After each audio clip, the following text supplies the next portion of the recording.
Hello दोस्तों, स्वागत है आपका आज की इस वीडियो में। आज हम प्रैक्टिस सेट नंबर 6 जो है हल करेंगे। यूनिट 1 से लेकर यूनिट 20 तक पूरे क्वेश्चन कवर किए गए हैं।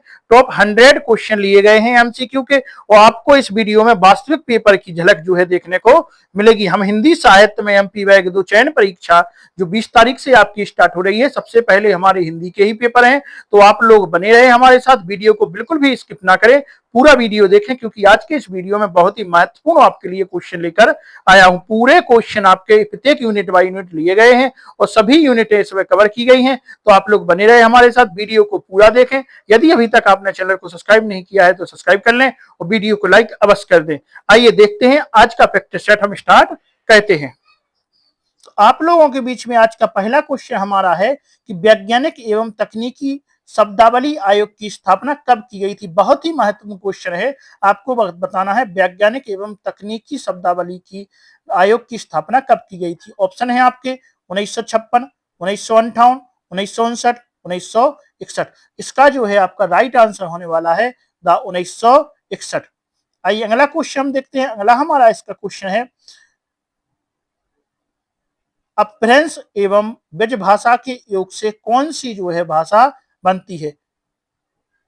पिंगल, डिंगल, अवधी और अवहट। तो आपका यहाँ पे राइट आंसर होने वाला है पिंगल। ये जो है यहाँ पे राइट आंसर हो जाएगा। अपभ्रंश और ब्रज भाषा के योग से जो है पिंगल भाषा बनती है। इसी प्रकार अपभ्रंश की उत्तरकालीन अवस्था अवहट और राजस्थान भाषा के मिश्रण को डिंगल बोली जाता है। और जो है पृथ्वीराज रासो की भाषा कैसी है, पिंगल शैली में यूज की गई थी। तो आइए हम अगला क्वेश्चन देखते हैं। अगला हमारा क्वेश्चन है निम्न में से कौन सा अवधी बोली का क्षेत्र नहीं है। ऑप्शन है सीतापुर, रायबरेली, धौलपुर और फैजाबाद। तो आपका यहाँ पे राइट आंसर होने वाला है, हमारा यहाँ पे राइट आंसर होने वाला है धौलापुर। सा जो है यहाँ पे राइट आंसर होगा। धौलापुर अवधी जो है बोली का क्षेत्र नहीं है। धौलापुर ब्रज भाषा का क्षेत्र बोली का माना जाता है। किसका? ब्रज भाषा का। तो यहाँ पे धौलपुर किसका है? ब्रज भाषा का है। बाकी सीतापुर, रायबरेली और फैजाबाद ये तीनों किसके हैं? अवधी भाषा के क्षेत्र हैं। सा आपका अवधी भाषा का नहीं है, ये ब्रज भाषा का है। आपका सा राइट आंसर हो जाएगा। आइए अगला क्वेश्चन चौथा हम देखते हैं। चौथा हमारा क्वेश्चन है कौरवी का संबंध किस उपभाषा से है। ऑप्शन है पश्चिमी हिंदी से, पूर्वी हिंदी से, राजस्थानी से और बिहारी से। तो आपका यहाँ पे राइट आंसर होने वाला है ए, पश्चिमी हिंदी से। पश्चिमी हिंदी से जो है कौरवी भाषा का जो है संबंध है, जो है कौरवी बोली का संबंध किससे है? पश्चिमी हिंदी से है। सौर सैनी शाखा से। आप जानते हैं पश्चिमी हिंदी भाषा का विकास हुआ है, जिसकी 5 बोलियां हैं। कौन कौन? ब्रज, बांगरू, इसको हरियाणवी भी कहते हैं, कन्नौजी, बुंदेली, खड़ी बोली प्रमुख हैं। आइए अगला हम क्वेश्चन देखते हैं। अगला हमारा क्वेश्चन है आदि काल में खड़ी बोली को काव्य की भाषा बनाने वाले पहले कवि कौन थे। तो आदि काल में जो है खड़ी बोली को काव्य की भाषा बनाने वाले हमें पहले कवि का नाम बताना है, जिसका आपका आंसर होने वाला है क्या? अमीर खुसरो। तो अमीर खुसरो जो है खड़ी बोली को काव्य की पहली भाषा बनाने वाले कवि है। तो अमीर खुसरो खड़ी बोली को काव्य की पहली भाषा बनाने वाले कवि है। अमीर खुसरो ने जो है खड़ी बोली में शायरी, पहेलियां, शेर, मुकरी आदि जो है इनकी रचनाएं की हैं। और खड़ी बोली के प्रथम कवि अमीर खुसरो हैं। लेकिन खड़ी बोली की परिष्कृत रचना जो है राम प्रसाद निरंजनी कृत जो है भाषा योग वशिष्ठ 1744 की मानी जाती है। शुद्ध खड़ी बोली जो है हिंदवी के पुराने जो है नमूने अमीर खुसरो व नंदा नमाज गैसुदराज की जो है रचना मिलती है। आइए अगला हम क्वेश्चन देखते हैं। अगला हमारा यहाँ पे क्वेश्चन रहेगा कि भारत संघ की राजभाषा के रूप में हिंदी को स्वीकार करने की तिथि क्या है। 26 जनवरी 1948, 26 जनवरी 1950, 14 सितंबर 1949 या 14 सितंबर 1950 को। तो आपका इसका राइट आंसर क्या होने वाला है? इसका जो है आपका राइट आंसर होने वाला है वो है 14 सितंबर 1949। सा जो है इसका राइट आंसर आपका हो जाएगा। कौन सा आंसर होगा? सा यहाँ पे आपका जो है राइट आंसर यहाँ पे आपको देखने को मिल जाएगा। आइए अगला हम क्वेश्चन देखते हैं। अगला हमारा यहाँ पे क्वेश्चन है, काशी नागरी प्रचारणी सभा की स्थापना किस वर्ष हुई? 1885, 89, 90 या 1893? तो आपका यहाँ पे राइट आंसर होने वाला है क्या? आपका राइट आंसर होगा 1893। आइए अगला हम क्वेश्चन देखते हैं। अगला हमारा क्वेश्चन है, 8वां क्वेश्चन है कि फोर्ट विलियम कॉलेज में हिंदी उर्दू गद्य पुस्तकें किस वर्ष में तैयार कराई गई? ऑप्शन है 1801, 1802, 1803 और 1804। तो आपका यहाँ पे राइट आंसर होने वाला है 1803। सा जो है यहाँ पे राइट आंसर आपका हो जाएगा। आइए अगला हम क्वेश्चन देखते हैं। 9वां हमारा क्वेश्चन है, राजभाषा हिंदी की विशेषता नहीं है। तो इनमें से राजभाषा हिंदी की विशेषता क्या नहीं है? ऑप्शन है आपके, अभिधात्मक प्रयोग, दूसरा है एकार्थक शब्दावली प्रबल, तीसरा है विशिष्ट परिभाषित शब्दावली का स्वल्प प्रयोग, और लास्ट है आपका कार्यालयी प्रयोग में कर्म वाच्य की प्रधानता। तो आपको यहाँ पे राइट आंसर बताना है। तो यहाँ पे आपका राइट आंसर जो है सा यहाँ पे राइट आंसर हो जाएगा कि विशिष्ट परिभाषित शब्दावली का स्वल्प प्रयोग जो है राजभाषा हिंदी की विशेषता नहीं है, क्योंकि राजभाषा हिंदी के लिए परिभाषिक शब्दावली का प्रयोग किया जाता है। इसलिए आपका क्या है, सा आंसर यहाँ पे हो जाएगा। बाकी जो है ये विशेषता इनकी है। आइए अगला हम क्वेश्चन देखते हैं। अगला हमारा क्वेश्चन है, देवनागरी लिपि से संबंधित है कौन सी? सायदा लिपि, खरोष्टी लिपि, चित्रलिपि या कुटिल लिपि? तो आपका यहाँ पे राइट आंसर होने वाला है कौन सा? आपका राइट आंसर होगा कुटिल लिपि। दा जो है यहाँ पे राइट आंसर हो जाएगा। आपसे पूछा गया था देवनागरी लिपि से संबंधित है। तो अगर बात करें कि हिंदी भाषा की लिपि है देवनागरी लिपि, गुप्त काल में जो है ब्रह्मी लिपि प्रचलित थी, लेकिन जो है 1350 ईस्वी में ब्रह्मी लिपि के दो भागों में जो है इसको बांट दिया गया, उत्तरी ब्रह्मी लिपि और दक्षिणी ब्रह्मी लिपि। चौथी और 5वीं सदी में उत्तरी ब्रह्मी जो लिपि थी उसमें गुप्त लिपि विकसित हुई, और 6ठी शताब्दी में गुप्त लिपि से क्या हो गया, सिद्ध मात्रकार जो है लिपि विकसित हुई, और 8वीं और 9वीं सदी में सिद्ध मात्रकार लिपि से कुटिल लिपि का विकास हुआ है। तो आपका यहाँ पे आंसर क्या हो गया है, कुटिल लिपि।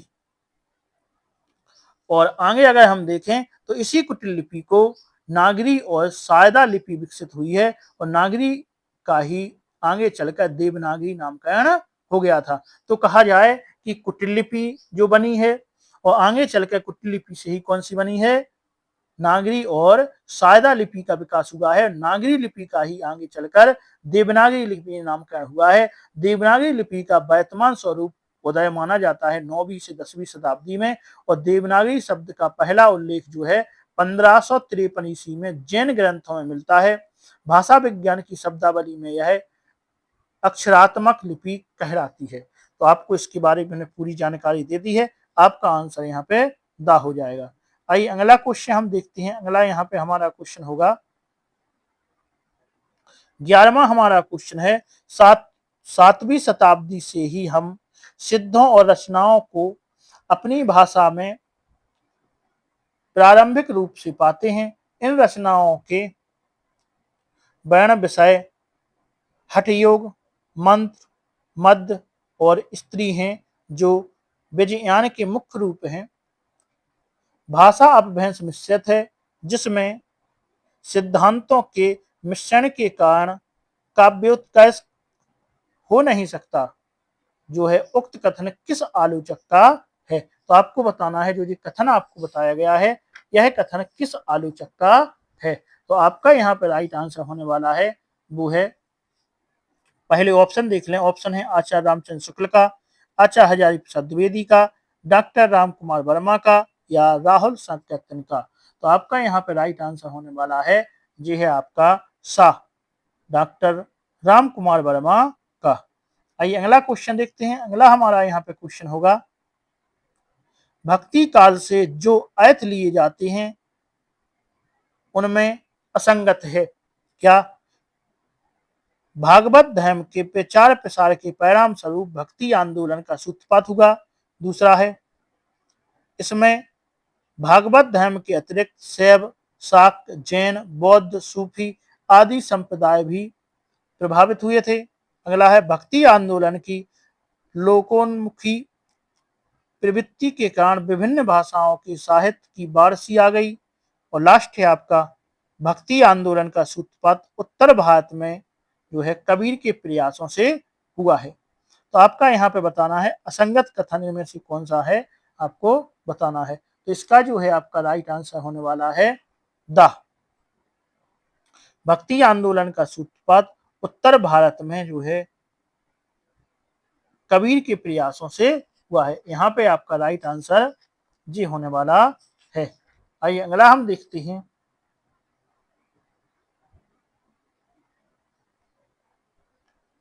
तेरहवां हमारा क्वेश्चन है कवि बोधा ने बोधा के अतिरिक्त किस नाम से रचना की है। तो कवि बोधा की बताना है, बोधा ने बोधा के अतिरिक्त जो है और किस नाम से रचनाएं लिखी हैं। ऑप्शन है आपके चतुर्सेन, दूसरा ऑप्शन है बुद्धसेन, तीसरा ऑप्शन है बुद्धिसेन या चौथा है बुद्धसेन। तो आपका यहाँ पे राइट आंसर होने वाला है वो है बुद्धसेन। सा जो है यहाँ पे आपका राइट आंसर हो जाएगा। रीति काल की जो है रीति मुक्त काव्य धारा के कवि जो है बोधा का मूल नाम क्या है, बुद्धिसेन था। और ये पन्ना नरेश के दरबारी कवि थे। महाराजा इन्हें प्यार से बोधा कहते थे, इसलिए इनका दूसरा नाम क्या है, बोधा हो गया था। तो इनका जो प्रसिद्ध नाम, इनका जो मूल नाम क्या है, इनका मूल नाम है बुद्धिसेन। सा आपका राइट आंसर यहाँ पे हो जाएगा। आइए अगला हम देखते हैं। 14वां हमारा क्वेश्चन है हिंदी प्रदीप के संपादक कौन थे। ऑप्शन है बालमुकुंद गुप्त, बालकृष्ण भट्ट, श्याम सुंदर दास या प्रताप नारायण मिश्र। तो आपको इसका जो है राइट आंसर बताना है। इसका आपका राइट आंसर होने वाला है बालकृष्ण भट्ट। यहाँ पे राइट आंसर आपका हो जाएगा। बालकृष्ण भट्ट द्वारा संपादित हिंदी प्रदीप ही भारतेंदु युग का एकमात्र ऐसा पात्र था जो गंभीर आलोचनाएं छापता था। इस पात्र के जो है मुख्य पृष्ठ पर लिखा रहता था, शुभ सरस देश स्नेह पुरुष प्रकट है आनंद भरी। आइए हम अगला क्वेश्चन देखते हैं। अगला यहाँ पे हमारा क्वेश्चन है 15वां क्वेश्चन है धर्मवीर भारती के व्यक्तित्व और कृतित्व के विषय में जो है गलत विचार है। ऑप्शन है आपके उनकी आरंभ की कविताएं बहुत कुछ कैशोर भावुकता से युक्त हैं। दूसरा, उनके काव्य की बहुत बड़ी विशेषता है उसकी मूर्तता और पारदर्शिता। तीसरा है 7 गीत वैश्य की समस्त कविताओं में यही जो है केशोर भावुकता व्याप्त है। और लास्ट है वे कवि के साथ साथ कथाकार, नाटककार, समीक्षक और संपादक आदि के रूप में जो है प्रतिष्ठित हैं। तो आपका यहाँ पे राइट आंसर आपको बताना है कि इसका जो है राइट आंसर क्या होने वाला है। तो यहाँ पे आपका जो राइट आंसर होने वाला है वो है सा। आपका राइट आंसर यहाँ पे हो जाएगा। जो धर्मवीर भारती के 7 गीत वैश्य काव्य की जो है कविताओं में कवि की रूमानी भावनाओं ने यथार्थता की गहराई पा ली थी। और मतलब जी है बहुत सी कविताएं यहाँ भी प्रेम मूलक हैं, किंतु यहाँ प्रेम के जो है सूक्ष्म संक्रांत अनुभव से उभर गया है। आपका आंसर यहाँ पे कौन सा हो जाता है, सा आपका यहाँ पे राइट आंसर हो जाएगा। आइए अगला हम देखते हैं। अगला हमारा 16वां क्वेश्चन है कहानी का वह संक्षिप्त रूप जिसमें प्रारंभ से अंत तक कहानी की सभी घटनाओं पात्रों का उल्लेख किया गया है को कहते हैं। क्या कहते हैं, संवाद, उद्देश्य, कथानक या पात्र। तो आपका इसका जो है राइट आंसर होने वाला है वो है कथानक। बा जो है यहाँ पे राइट आंसर हो जाएगा। कहानी का संक्षिप्त रूप जिसमें शुरू से अंत तक कहानी का सारांश रहता है। क्या रहता है, सारांश रहता है, उसे हम क्या कहते हैं, कथानक कहते हैं। आइए अगला हम क्वेश्चन देखते हैं। अगला 17वां हमारा क्वेश्चन है निम्नलिखित में रचनाओं में जो है आपको सुमेलित करना है कौन सी जो है सही है। तो आपका यहाँ पे क्वेश्चन है आपका बंटी किसके द्वारा लिखी गई है, अनन्या से, अनन्या अन्यासी अनन्या, आंबा और इंदमम। तो आपका यहाँ पे राइट आंसर क्या होने वाला है, आपको पता है आपका बंटी कब लिखा गया है, 1971 में। कब? 1971 में। लेकिन किसके द्वारा लिखी गई रचना उपन्यास है जी? तो ये मनु भंडारी का उपन्यास है। तो आपका पहले का 4 हो जाएगा। पहले का कौन सा हो जाएगा? 4। तो आपका पहले का 4 किसमें है? आप ऑप्शन में देखें। ऑप्शन में हमें दिख रहा है बा। बा में ही केवल पहले का 4 है, बाकी किसी में नहीं है। तो आप देख लें कि आपका बंटी उपन्यास कब लिखा गया है? 1971 में। इसका 4 हो गया। दूसरा आपको दिख ही रहा है, तीसरा। तो अन्यासी अनन्या कौन सा है? ये है प्रभा खेतान का। लेकिन कब लिखा गया था? ये 2007 में लिखा गया था, 2007 में। ये आत्मकथा जी रचना है, आत्मकथा है जी। इसके बाद है आंबा। ये जो है उपन्यास किसके द्वारा लिखा गया है? तो ये है चित्रा मुदगल के द्वारा लिखा गया है 1999 में। और इंद्रनम जी कब लिखा गया है? तो जी जो है इनका है मैत्रेय पुष्पा का है, 1994 में लिखा गया उपन्यास है। तो आपका यहाँ पे राइट आंसर कौन सा होने वाला है? बाजू है आपका राइट आंसर यहाँ पे हो जाएगा। आइए अगला हम 18वां क्वेश्चन देखते हैं। 18वां है, इनमें से कौन सा कथन सही नहीं है? ऑप्शन है पुनः नवा हजारी प्रसाद द्विवेदी द्वारा प्रथम पुरुष शैली में रचित मनोविश्लेषणवादी उपन्यास है। दूसरा है लहरों की राजहंस रचना का प्रेरणा स्रोत अश्वघोष रचित सौंदर्य नंद है। अगला है ध्रुव स्वामिनी नाटक में प्रकारांतक से नारी अधिकारों की आवाज बुलंद की गई है। या लास्ट है आपका तुलसीदास में निराला ने विदेशी संस्कृति पर भारतीय संस्कृति की विजय को प्रतिष्ठापित किया है। आपका यहाँ पे राइट आंसर क्या होने वाला है? तो राइट आंसर आपका यहाँ पे होने वाला है, हमें जो है सही नहीं है बताना था यहाँ पे। तो आपका राइट आंसर हो जाएगा यहाँ पे हजारी प्रसाद द्विवेदी द्वारा जो है प्रथम पुरुष शैली में रचित मनोविश्लेषणवादी उपन्यास है। तो यहाँ पे जो है हजारी प्रसाद द्विवेदी का जो है पुनर्नव उपन्यास एक ऐतिहासिक उपन्यास है जो 4वीं शताब्दी की घटना पर आधारित है। तो यहाँ पे आपको गलत बताना था, तो यही गलत है, मतलब ए आपका राइट आंसर यहाँ पे हो जाएगा। आइए अगला हम क्वेश्चन देखते हैं। अगला 19वां है, नीचे दिए गए आपको आलोचक कृति और उसकी आलोचक के नाम जोड़ी में लाना है आपको। तो पहला आपका यहाँ पे हो गया है कौन सा? फिलहाल। तो फिलहाल किसके द्वारा रचा गया है? तो इसके आलोचक कौन है? इसके आलोचक जो हैं अशोक वाजपेयी हैं। दूसरा है कामायनी पर पुनर्विचार, ये किसका है? तो ये जो है मुक्ति बोध का है। तीसरा है निराला की साहित्य साधना, ये किसका है? तो ये आपका है राम विलास शर्मा का। अगला है इतिहास और आलोचना, ये किसका है? ये है नामवर सिंह का। तो यहाँ पे आपका राइट आंसर क्या होने वाला है? आपका राइट आंसर यहाँ पे जो है हमें जोड़ी देखना है कि किसकी कौन सी सही है। तो सबसे पहले जो थी, पहले कौन थे?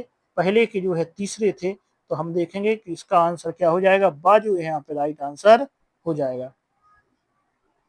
आइए अगला क्वेश्चन है। अगला हमारा क्वेश्चन है, निम्नलिखित में से कौन सा निबंध विवेक की राय का है? ऑप्शन है उत्तर फाल्गुनी के आसपास, संस्कृति और सौंदर्य, शिव मूर्ति और उठ जाग मुसाफिर। तो आपका यहाँ पे राइट आंसर होने वाला है वो है उठ जाग मुसाफिर। दा जो है यहाँ पे राइट आंसर हो जाएगा। उठ जाग मुसाफिर निबंध जो है विवेक की राय का है। और अगर हम अन्य देखें, जैसे उत्तर फाल्गुनी के आसपास ये किसकी है? कुबेर नाथ राय का है। उसके बाद संस्कृति और सौंदर्य जिस किसका है? नामवर सिंह का है। और उसके बाद हम देखें शिव मूर्ति, तो ये किसका है? प्रताप नारायण मिश्र का है। आइए अगला हम देखते हैं। अगला है कलम का जादूगर जीवनी किस जो है साहित्यकार के जीवन पर आधारित है?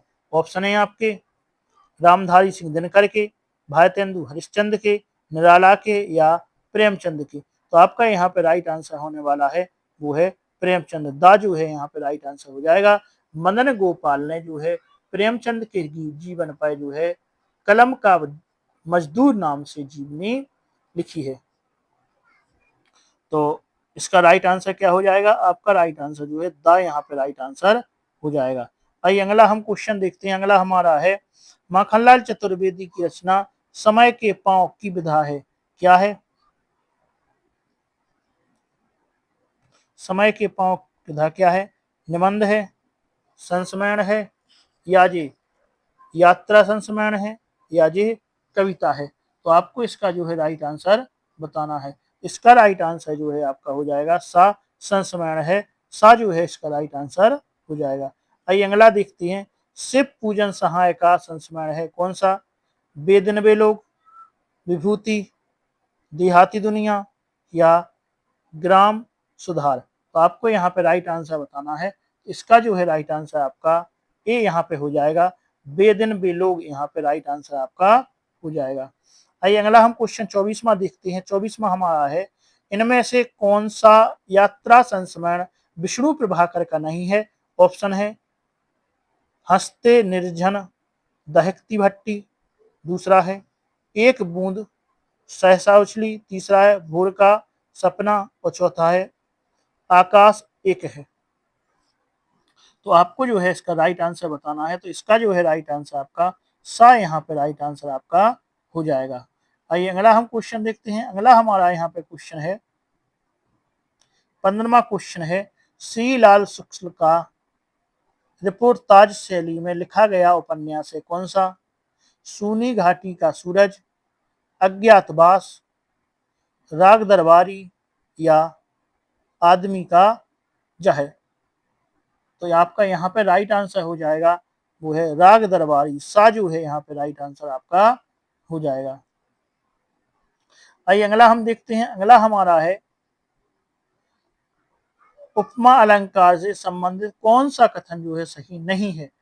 तो ऑप्शन है पहला उपमेय और उपमान में पूर्ण साम्य होना अत्यावश्यक है, दूसरा है इसमें सादृश्य व गुण साम्य के आधार पर उपमेय और उपमान में समानता स्थापित की जाती है, तीसरा है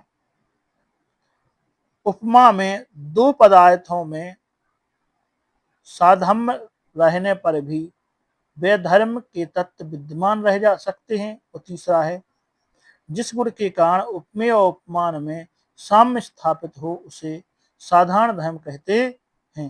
तो आपका यहाँ पे जो है राइट आंसर आपको बताना है।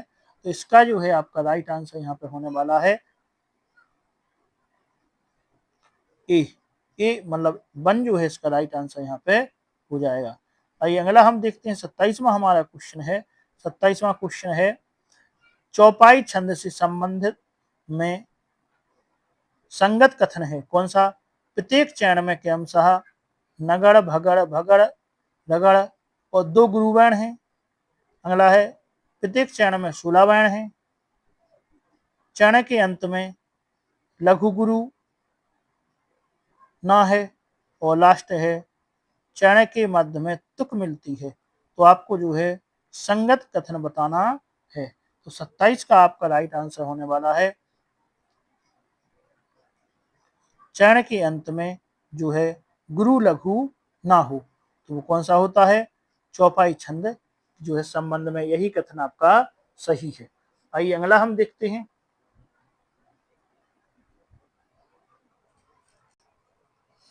आइए अगला हम क्वेश्चन देखते हैं। 28वां हमारा यहाँ पे क्वेश्चन रहेगा प्रसाद गुण का उदाहरण नहीं है। आपको बताना है इनमें से प्रसाद गुण का उदाहरण जो है कौन सा नहीं है। ऑप्शन है आपके यहाँ पे विनती सुन लो हे भगवान, हम सब हैं बालक नादान, विद्या बुद्धि नहीं कुछ पास,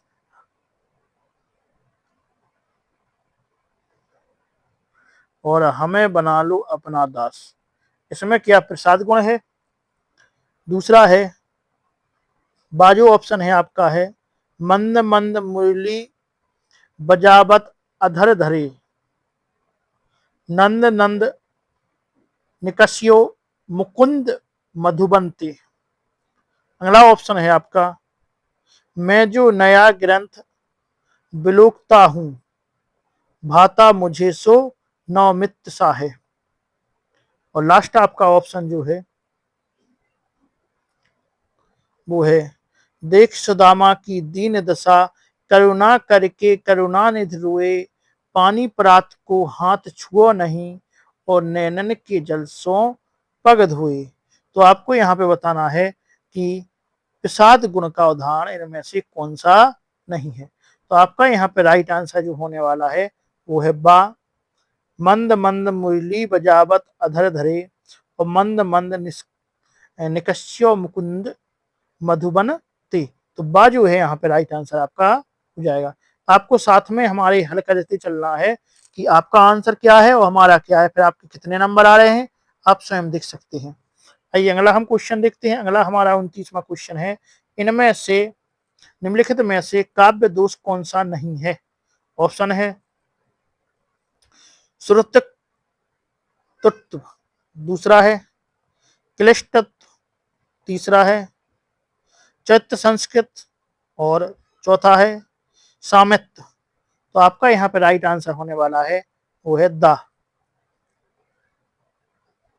आइए अगला हम देखते हैं। अगला हमारा है असंगत कथन है कौन सा।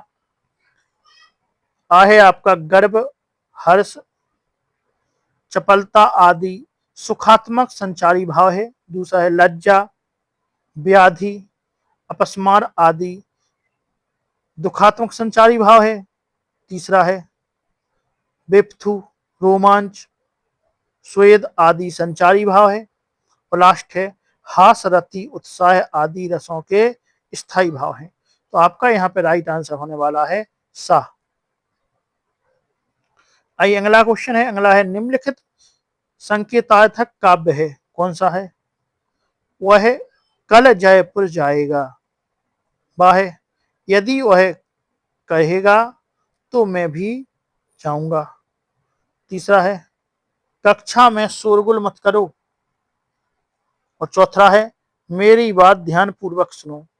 तो आपको यहाँ पे जो है बताना है संकेत आर्थक कौन है। तो संकेत कहाँ से मिल रहा है, संकेत आर्थक जो है बाबा आपका राइट आंसर हो जाएगा यदि वह कहेगा तो मैं भी जाऊंगा। संकेत मिल रहा है कि यदि वो हमें जाने की मतलब इच्छा है, तो बा जो है राइट आंसर यहाँ पे हो जाएगा। आइए हम अगला देखते हैं। 32वां हमारा यहाँ पे क्वेश्चन हो जाएगा, वो है मोहन के दोस्त सोहन ने परीक्षा में प्रथम स्थान प्राप्त किया। इस वाक्य में जो है उद्देश्य का विस्तार है। क्या है, मोहन के दोस्त, सोहन ने, परीक्षा में, या प्रथम स्थान। तो आपका इसका राइट आंसर होने वाला है ए, मोहन के दोस्त। ए जो है यहाँ पे राइट आंसर आपका हो जाएगा। आइए अगला 33वां हम देखते हैं। 33वां हमारा है इनमें समास की दृष्टि से कौन सा विकल्प जो है सुमेलित नहीं है। तो हम देखें रात भर में कौन सा है, अव्ययीभाव समास है। भूमिगत में क्या है, तत्पुरुष है। और चराचर में द्वंद्व है।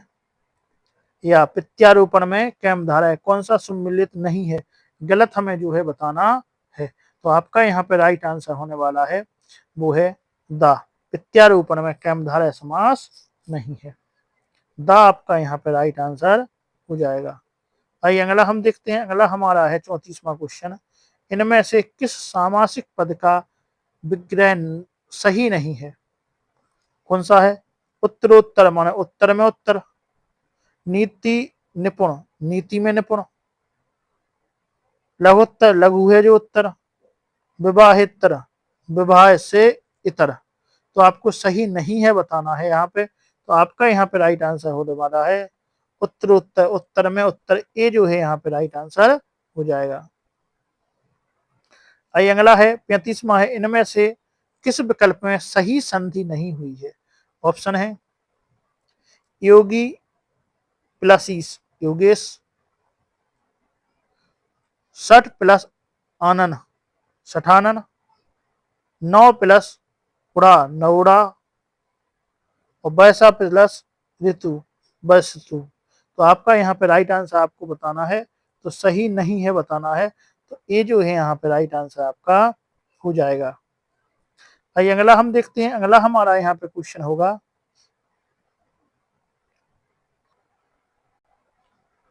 तो इसका जो है आपका राइट आंसर ये था, क्योंकि योगेश में होगा योग प्लस ईस, योगी नहीं, योग प्लस ईस योगेश। आपका आ जो है राइट आंसर यहाँ पे था। आइए अगला हम क्वेश्चन देखते हैं। अगला हमारा क्वेश्चन है, इनमें से किस विकल्प में के सभी शब्दों में अनु उपसर्ग का प्रयोग नहीं हुआ है? जैसे अनुपयोगी, अनुदात, दूसरा है अनुमान, अन्वीक्षण, अनुभव, अन्वेषण या अनुभव, अनुराग। तो आपको इसका जो है राइट आंसर यहाँ पे बताना है। तो इसका जो है राइट आंसर यहाँ पे होने वाला है, ये जो है राइट आंसर आपका हो जाएगा अनुपयोगी प्लस अनुदात। इसमें जो है किसका प्रयोग, अनु, दोनों में जो है अनु उपसर्ग का प्रयोग नहीं हुआ है। जो है अनुपयोगी और अनुदात्त में जो है अन उपसर्ग का प्रयोग हुआ है। हमें बताना था अनु उपसर्ग, यहाँ पे अन उपसर्ग हुआ है। तो आज जो है इसका राइट आंसर आपका हो जाएगा। आइए अगला हम देखते हैं 37वां है, इनमें से किस शब्द में उपसर्ग नहीं है?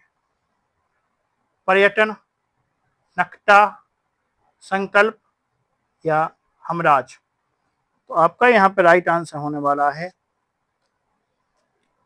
बा, नकटा। इसमें कोई भी उपसर्ग नहीं है। आइए अगला हम क्वेश्चन देखते हैं। 38वां हमारा क्वेश्चन है, इनमें से किस शब्द में या प्रत्यय का प्रयोग नहीं हुआ है? ऑप्शन है महात्म्य, भारतीय, सौंदर्य, आदित्य। तो या प्रत्यय का प्रयोग नहीं हुआ है बताना है आपको। तो यहाँ पे जो है आपका आंसर है भारतीय। भारतीय में या उपसर्ग का प्रयोग नहीं हुआ है और यहाँ पे होता है भारत प्लस ये। सो भारतीय मतलब ये प्रत्यय लगा है, क्या है, ये, बड़ी ई और या, ये प्रत्यय का प्रयोग हुआ है। हमें बताना था केवल या प्रत्यय। आइए अगला हम क्वेश्चन देखते हैं। अगला हमारा है, इनमें से कौन सा शब्द जो है राक्षस का पर्यायवाची नहीं है? तो आपको राक्षस का पर्यायवाची नहीं है यहाँ पे बताना है। तो ऑप्शन है धनुज, यायावर, मनुजाद, दानव। तो आपका यहाँ पे राइट आंसर होने वाला है सा, यायावर। यायावर का मतलब होता है भ्रमण कहना, ना कि राक्षस का पर्यायवाची। तो धनुज राक्षस का पर्यायवाची है, मनुज, मनुजाद और दानव ये सब किसके हैं? राक्षस के पर्यायवाची हैं। आइए हम 40वां देखते हैं। 40वां हमारा है ऋजु का पर्यायवाची है। ऑप्शन है आपके सीधा, वक्र, भंगुर या कठोर। तो आपका यहाँ पे राइट आंसर होने वाला है ऋजु का पर्यायवाची क्या होता है? सरल या सीधा होता है। यहाँ पे आपका राइट आंसर हो जाएगा। आइए अगला क्वेश्चन देखते हैं। अगला हमारा क्वेश्चन है, साधन का विलोम है। किसका? साधन का। ऑप्शन है विरल, कठिन, जटिल, अचल और गहन। तो आपका इसका राइट आंसर होने वाला है वो है ए।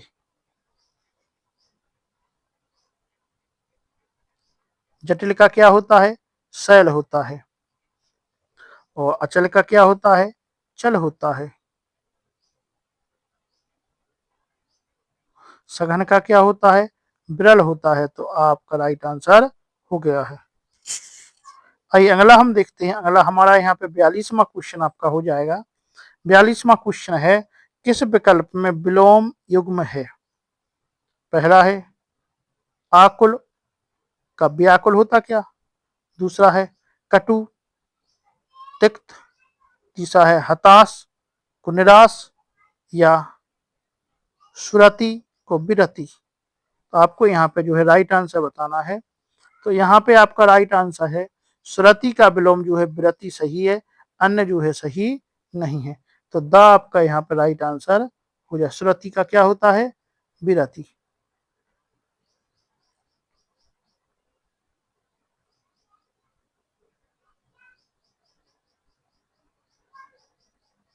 अगला हम क्वेश्चन देखते हैं। 43वां हमारा क्वेश्चन रहेगा, इनमें से कौन सा शब्द अनेकार्थक शब्द पंख के संबंध जो संबंध नहीं है? किसके संबंध नहीं है?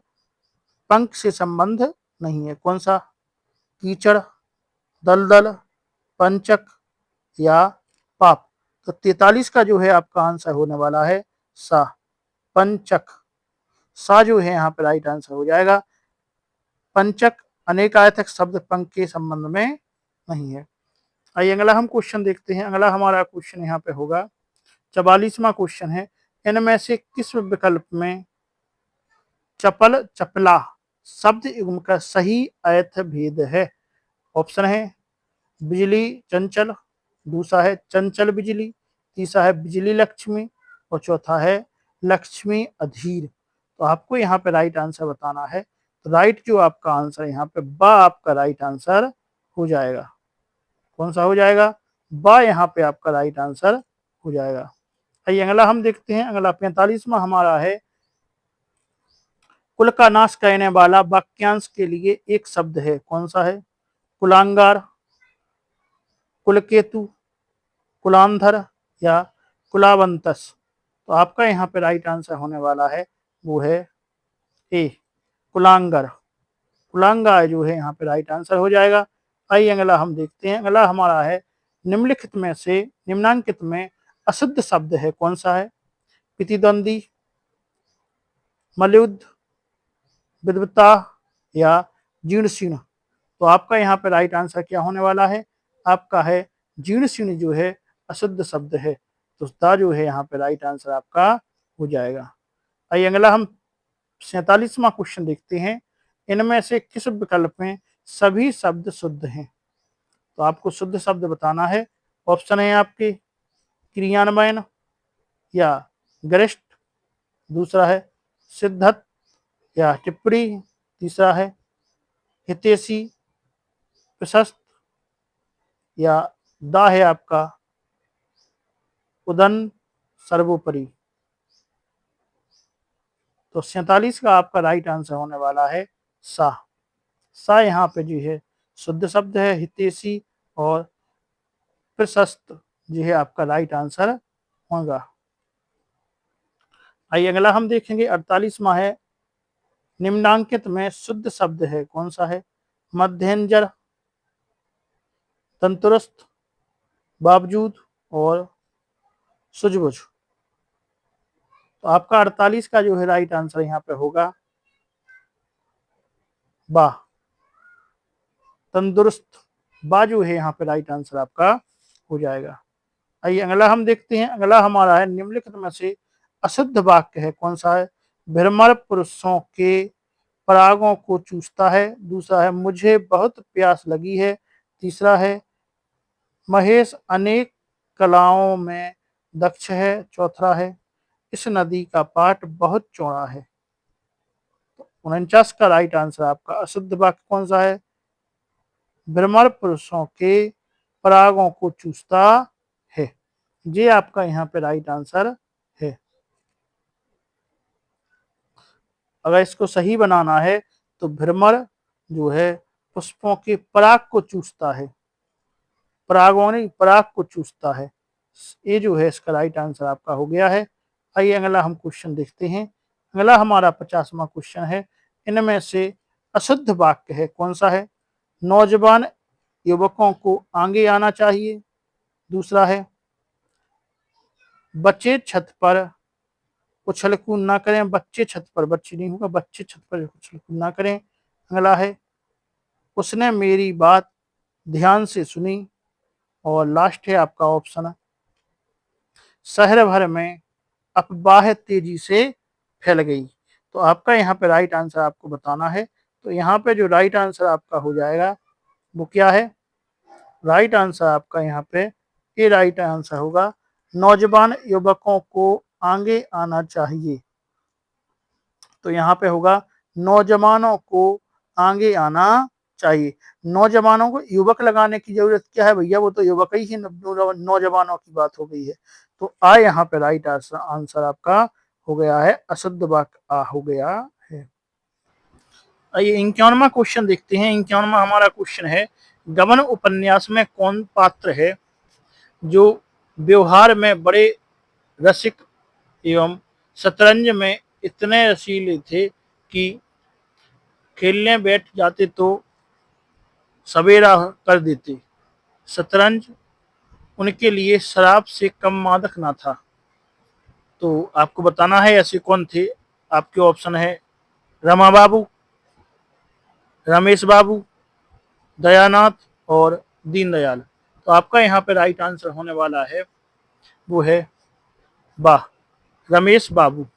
आइए अगला क्वेश्चन हम देखते हैं। अगला हमारा क्वेश्चन यहाँ पे है, जब तक छोटे छोटे आदमियों का वेतन इतना ना हो जाएगा कि वह भलमान भलमनसी के साथ निर्वाह कर सके, तब तक रिश्वत बंद ना होगी। गबन उपन्यास में यह विचार किसका था? दयानाथ का, रमानाथ का, वकील साहब का या रमेश बाबू का? तो आपका यहाँ पे जो राइट आंसर होने वाला है वो आप लोग सोच लें पहले।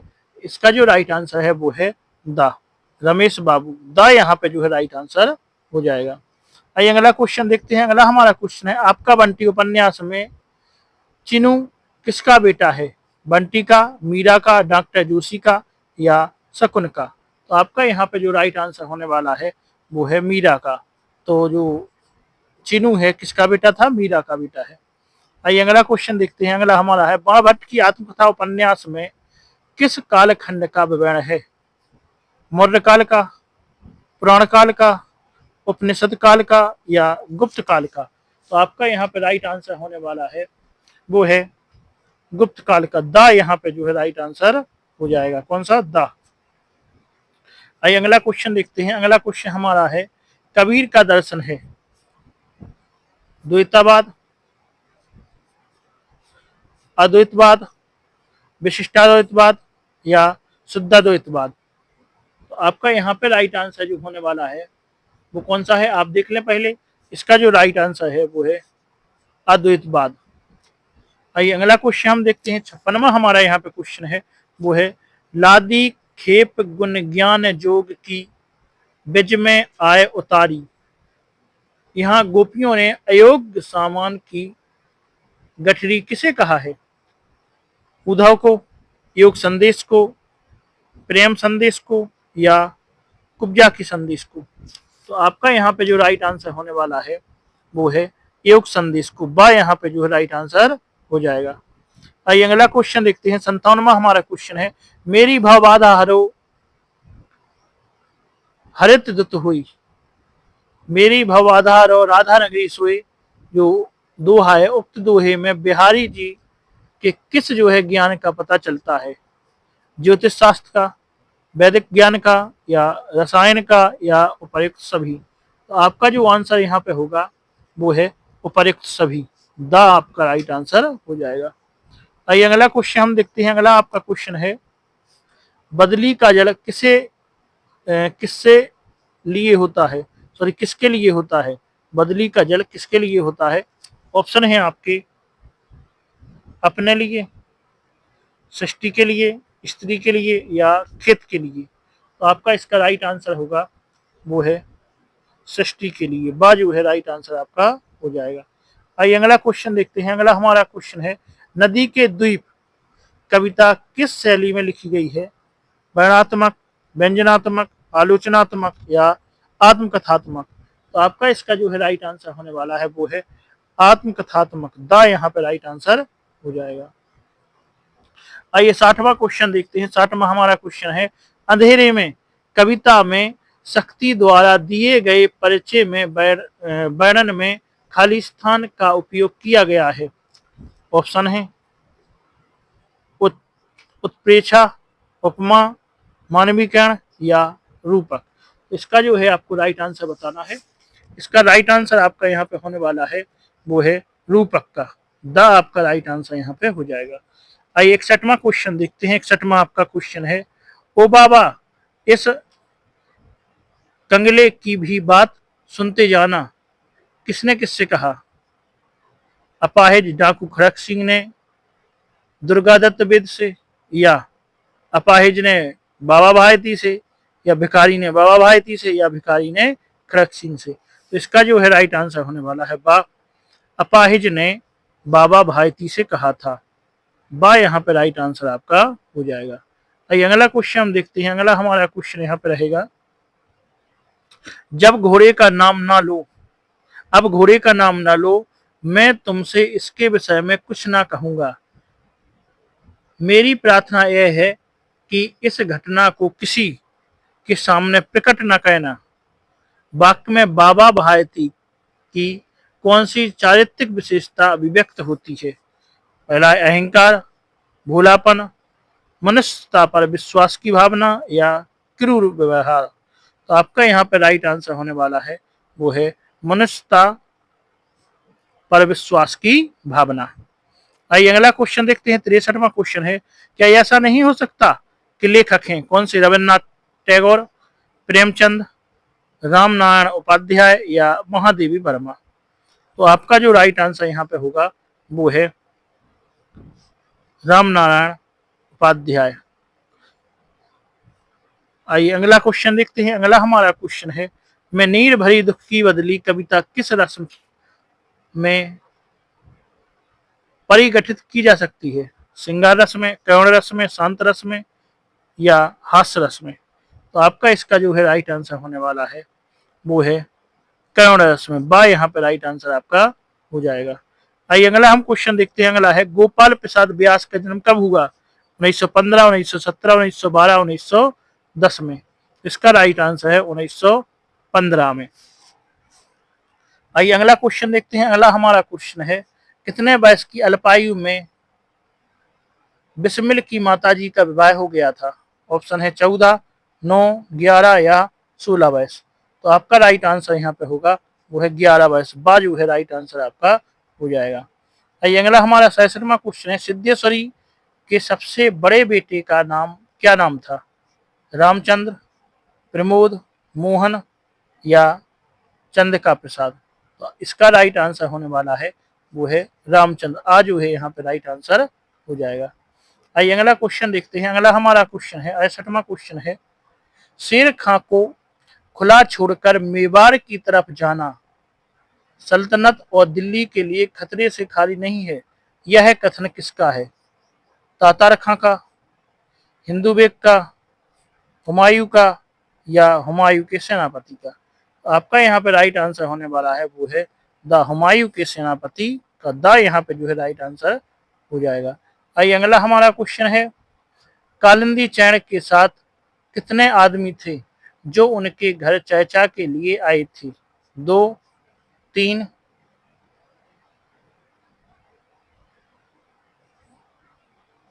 4 या 1। आपका इसका जो है राइट आंसर है वो है 3 आदमी थे। बाजू है राइट आंसर इसका हो जाएगा। आइए अगला क्वेश्चन हम देखते हैं। अगला हमारा 70वां क्वेश्चन यहाँ पे होगा। 70वां क्वेश्चन है, तो जाओ और याद रखो हमें स्वराज्य लेना है। नींव का पत्थर एकांकी में यह कथन किसका है? लक्ष्मीबाई का, तात्या का, जूही का या गंगाधर का। तो आपका यहाँ पे राइट आंसर होने वाला है वो है लक्ष्मीबाई का। आज जो है राइट आंसर हो जाएगा। आइए अगला हम देखते हैं। 71वां क्वेश्चन है, कठिन समय में डायरी का समापन किस स्थान से होता है? ऑप्शन है साहित्य भवन जयपुर से, हिंदी भवन भोपाल से, हिंदी भवन लखनऊ से या साहित्य सदन बीकानेर से। तो आपका 71 का जो है राइट आंसर होगा वो है हिंदी भवन भोपाल से। बाजू है यहाँ पे राइट आंसर हो जाएगा। आइए अगला हम क्वेश्चन देखते हैं। एक जुआरी की असफल प्रेम कथा का चित्रण भगवती चरण वर्मा के इस उपन्यास में है। आखिरी दाव, तेरे मेरे रास्ते, अपने खिलौने या भूले बिसरे चित्र। तो 72 का जो है राइट आंसर आपको हो जाएगा वो है ए, आखिरी दांव। आइए अगला हम 73वां क्वेश्चन देखते हैं। वापसी किस विधा की रचना है? नाटक की, कहानी की, उपन्यास की या संस्मरण की। तो यहाँ पे राइट आंसर जो होने वाला है वो है कहानी की। बाजू है राइट आंसर हो जाएगा। आइए अगला क्वेश्चन देखते हैं। अगला हमारा यहाँ पे क्वेश्चन है, मुख्य गायक के साथ स्वर साधने वाला है।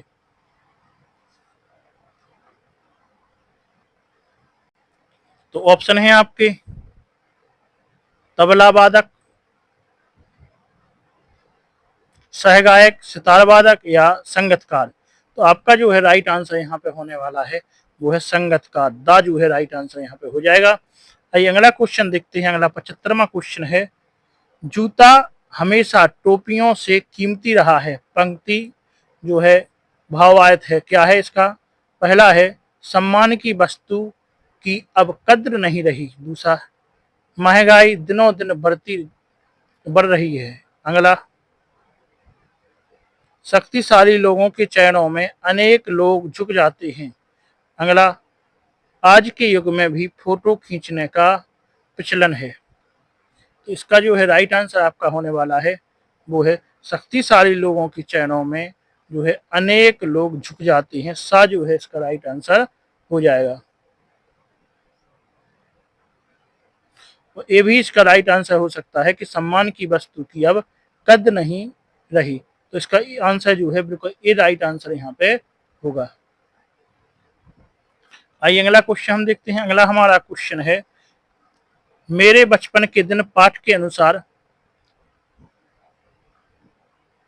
बताइए कि किस माता की पूजा के फलस्वरूप महादेव जी का जन्म हुआ। ऑप्शन है दशा माता, चौथ माता, संतोषी माता या दुर्गा माता। तो आपका यहाँ पे जो है राइट आंसर होने वाला है वो है दुर्गा माता। दा जो है यहाँ पे राइट आंसर आपका हो जाएगा। आइए अगला क्वेश्चन हम देखते हैं। अगला हमारा क्वेश्चन है, क्या बिगाड़ के डर से ईमान की बात ना कहोगे? यह कथन किसका है? जुम्मन का, अलगू का, खाला का या जुमराती का? तो आपका इसका राइट आंसर हो जाएगा खाला का था। किसका कथन था? खाला का।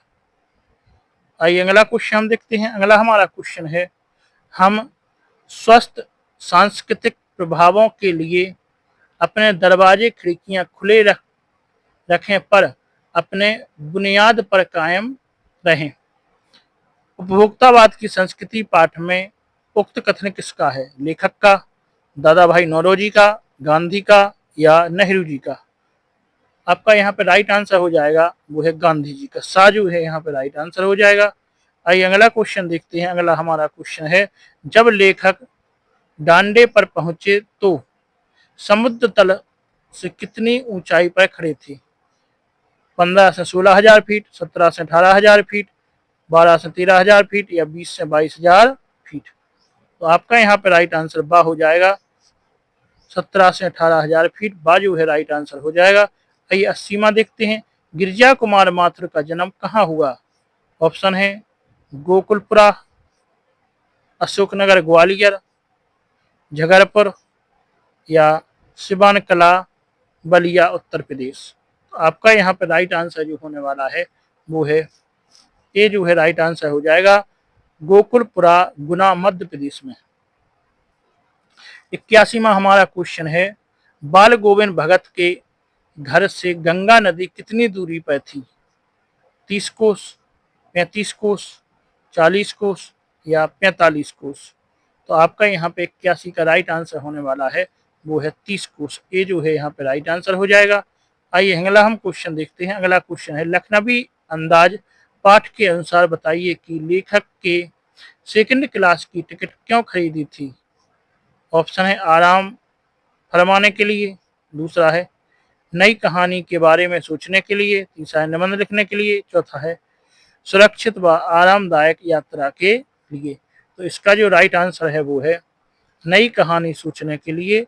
आपका आंसर यहाँ पे कौन सा हो जाएगा? बा जो है यहाँ पे राइट आंसर आपका हो जाएगा। आइए अगला क्वेश्चन देखते हैं। अगला हमारा क्वेश्चन, मन्नू भंडारी के पिताजी शक्की क्यों हो गए? ऑप्शन है पहला है अपनों के द्वारा विश्वासघात करने के कारण, दूसरा है बहुत बड़े आर्थिक झटके के कारण, तीसरा है लोगों की बातों में आने से, या चौथा है अपने स्वभाव के कारण। तो इसका जो है राइट आंसर आपका हो जाएगा वो है अपनों के द्वारा विश्वासघात करने के कारण। ये जो है यहाँ पे राइट आंसर हो जाएगा। आइए अगला हम क्वेश्चन देखते हैं। अगला हमारा है, सरकंडे का चश्मा देखकर हवलदार साहब भावुक क्यों हो गए?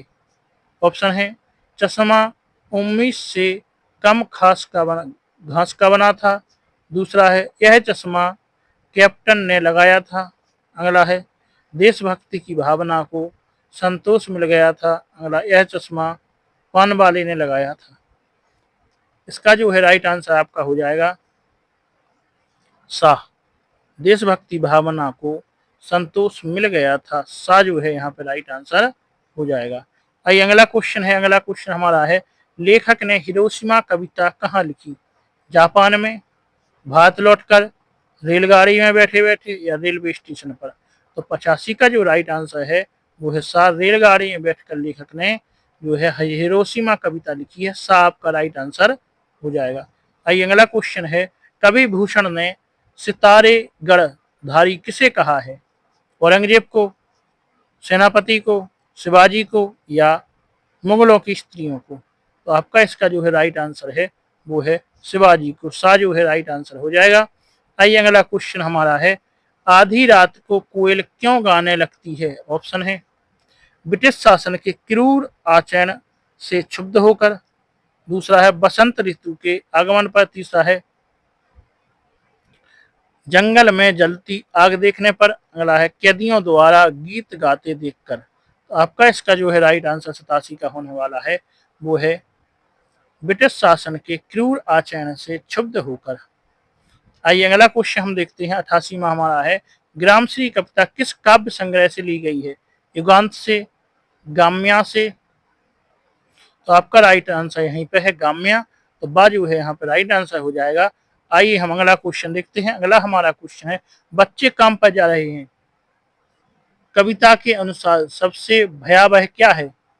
प्रदूषण, जनसंख्या वृद्धि, बच्चों का काम पर जाना या लोग काम पर क्यों जा रहे हैं? आपका आंसर यहाँ पे हो जाएगा सा, बच्चों का काम पर जाना। आइए अगला क्वेश्चन हम देखते हैं। 90 में हमारा क्वेश्चन है धूल भागी घाघरा उठाए कविता में धूल किसका प्रतीक है? नवविवाहित का, या साली का, या गांव की युवती का, या सास का? तो इसका जो है राइट आंसर हो जाएगा वो है साली का, बाजू है यहाँ पे राइट आंसर हो जाएगा। 91 का है कविता के आधार पर बताइए कि कवि की आत्मकथा पढ़कर उनके मित्रों को कैसा लगेगा? गौरवान्वित, सुखदायक, निराशाजनक और प्रेरणादायक? 91 का क्वेश्चन जो है वो है निराशाजनक, सा जो है यहाँ पे राइट आंसर आपका हो जाएगा। आइए अगला क्वेश्चन हम देखते हैं। 92 में हमारा क्वेश्चन है मुफस्सिल की पैसेंजर ट्रेन चल पड़ने की उतावली में हुंकार रही थी, रेखांकित पद का क्या जो है आए थे? यहाँ पे रेखांकित पद कौन सा है ये पहले देखना है। इसमें जो रेखांकित पद है आपको दिया गया है वो है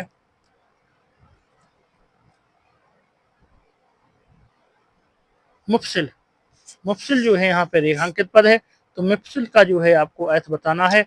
ऑप्शन है कस्बे के बाहर का कोई स्थान, दूसरा है केंद्रस्थ नगर के इर्द गिर्द का स्थान, अगर सेकंड क्लास की ट्रेन, या नॉन स्टॉप ट्रेन? तो आपका इसका राइट आंसर जो होने वाला है वो है केंद्रस्थ नगर के इर्द गिर्द का स्थान को मुफस्सिल कहा गया है। यहाँ पे बाय जो है राइट आंसर हो जाएगा।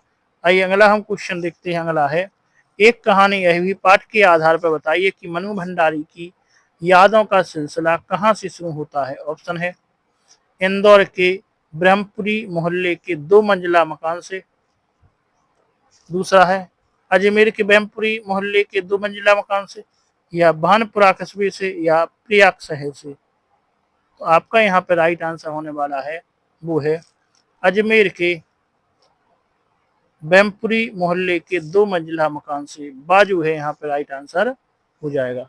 आइए अगला हम देखते हैं। अगला हमारा है हालदार साहब ने नेताजी के चश्मे के बारे में किससे पूछा? कैप्टन से, पानवाले से, प्रशासनिक अधिकारी से, या गांव के सरपंच से? तो आपका यहाँ पे राइट आंसर जो होने वाला है वो है पानवाले से।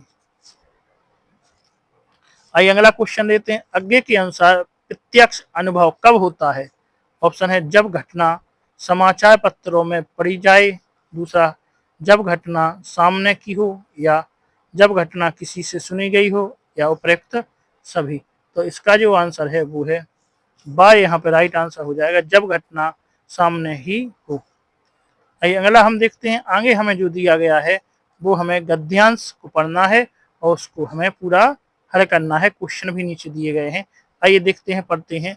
गद्यांश है, गत 20 वर्षों में भारत के प्रत्येक नगर में कारखानों की जितनी तेजी से वृद्धि हुई है उससे वायुमंडल पर बहुत प्रभाव पड़ा है, क्योंकि इन कारखानों की चिमनियों से 24 घंटे निकलने वाले धुएं ने सारे वातावरण को विषाक्त बना दिया है। सड़कों पर चलने वाली वाहनों की संख्या में तेजी से होने वाली वृद्धि भी वायु प्रदूषण के लिए बुरी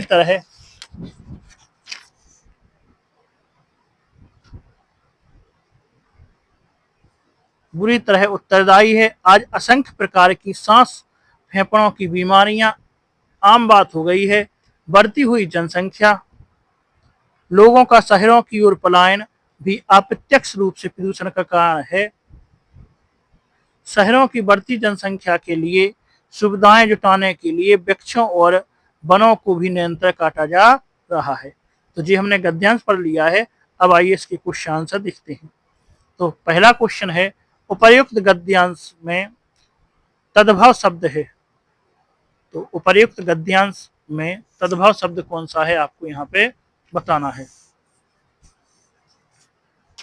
तो आपका यहाँ पे ऑप्शन है प्रदूषण, बुद्धि, वायु या धुएं। इसका जो है राइट आंसर आपका द, यहाँ पे धुएं राइट हो जाएगा। आइए अगला क्वेश्चन देखते हैं। अगला हमारा यहाँ पे क्वेश्चन है, निम्नलिखित में से सर्वनामिक विशेषण है। ऑप्शन है आपके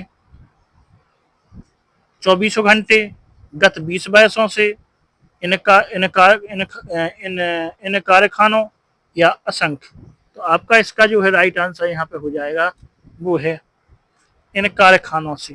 सा यहाँ पे राइट आंसर हो जाएगा। आइए हम 98वां क्वेश्चन देखते हैं। इकारांत शब्द के से निर्मित बहुवचन शब्द है कौन सा? बीमारियां, सांसें, सुविधाएं, उत्तरदायी। तो यहाँ पे जो राइट आंसर होने वाला है वो है बीमारियां। आज जो है राइट आंसर हो जाएगा। आइए अगला हम देखते हैं। अगला हमारा है, निम्नलिखित में से कौन सा अपूर्ण वर्तमान का प्रयोग है? पहला ऑप्शन है वनों को भी निरंतर काटा जा रहा है, दूसरा है आम बात हो गई है, तीसरा है सारे वातावरण को विषाक्त बना दिया है, और लास्ट है वायुमंडल पर बहुत प्रभाव पड़ा है। तो आपका यहाँ पे जो राइट आंसर होने वाला है वो है ए जो है राइट आंसर हो जाएगा, वनों को भी निरंतर काटा जा रहा है। आइए हम लास्ट क्वेश्चन देखते हैं सीरीज का 100वां। क्रिया विशेषण है। ऑप्शन है शहरों की ओर पलायन, दूसरा है तेजी से होने वाली वृद्धि, तीसरा है निरंतर काटा जा रहा है, और लास्ट है फेफड़ों की बीमारी। तो आपका इसका जो है राइट आंसर होने वाला है गुस्सा है निरंतर काटा जा रहा है। सा जो है यहाँ पे राइट आंसर आपका हो जाएगा। तो आज की सीरीज में फटाफट में बहुत ही जल्दी जो है 100 नेट क्वेश्चन आपके लिए बता दिए हैं, और आज की इस वीडियो में जो है आप अपना देख लें कि आपके नंबर कितने आ रहे हैं। तो हम जो है आपके लिए अब इसी प्रकार से प्रैक्टिस सेट लाएंगे कि आपके कम से कम एक दिन में 2 प्रैक्टिस सेट हों, क्योंकि हमारे पास टाइम बिल्कुल भी नहीं बचा है। तो हम आपको ज़्यादा से ज़्यादा प्रैक्टिस सेट करवाने की कोशिश करेंगे, जिससे कि आपको जो है ये अनुभव हो जाएगा कि आपके पेपर में क्वेश्चन किस प्रकार से आने हैं, और सभी क्वेश्चन यहाँ पे कवर हो जाएंगे। तो आज के इस वीडियो में इतना ही रहने देते हैं।